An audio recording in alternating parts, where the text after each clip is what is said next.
सबैजनामा मेरो नमस्कार। म एउटा केही मनमा लागेको कुराहरू भन्छु हैन। हजुरहरूलाई के कस्तो लाग्छ चित्त बुझे पनि नबुझे पनि त्यसैमा उत्तर दिनुहोला कमेन्टलाई। अहिले यो जेनजीहरूले गर्दाखेरि नेपालमा हाम्रो महिला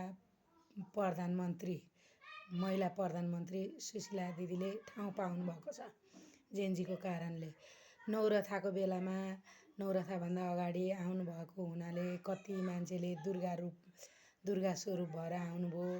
दुर्गा माता भनेर माने, माता महिषासुरलाई जस्तो वध गर्नुहुन्छ। अब यी भ्रष्टाचारी यी शोषक यी सामन्तीहरूको यिनीहरूलाई गर्नुहुन्छ दुर्गा माताले गरे जस्तो गरेर भनेर कति आशा लिएका थिए।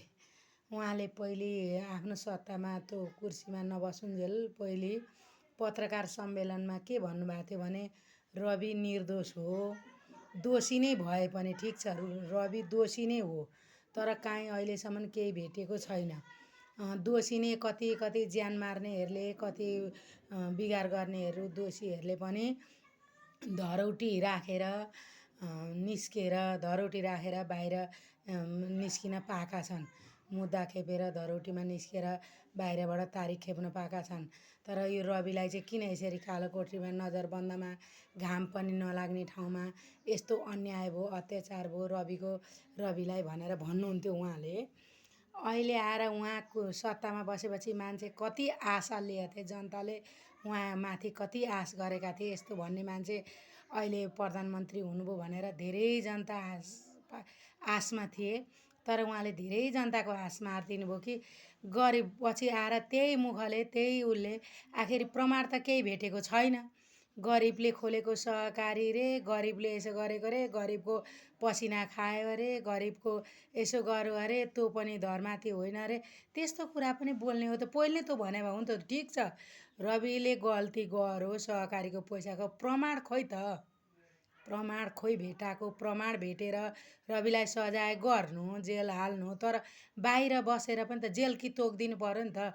यति वर्ष भनेर तोकिदिनु पऱ्यो, यसो भनेर तोकिदिनु पऱ्यो, त्यो पनि छैन, केही पनि छैन।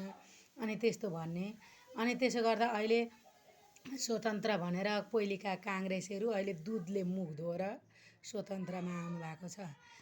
पहिले उ गरेर कतिलाई त चित्त नबुझेर पनि आउनुभएको छ, पार्टी प्रवेश गर्नुभएको छ काङ्ग्रेस। तर हाम्रा जनताहरू कस्ता छन् भनेदेखि भोलि पैसो लिएर आयो भने तिनै एमाले काङ्ग्रेसलाई फेरि भोट दिन पछि लाग्दैनन्। पैसाको भोको जो पैसा लिएर आउँछ त्यसलाई दिन।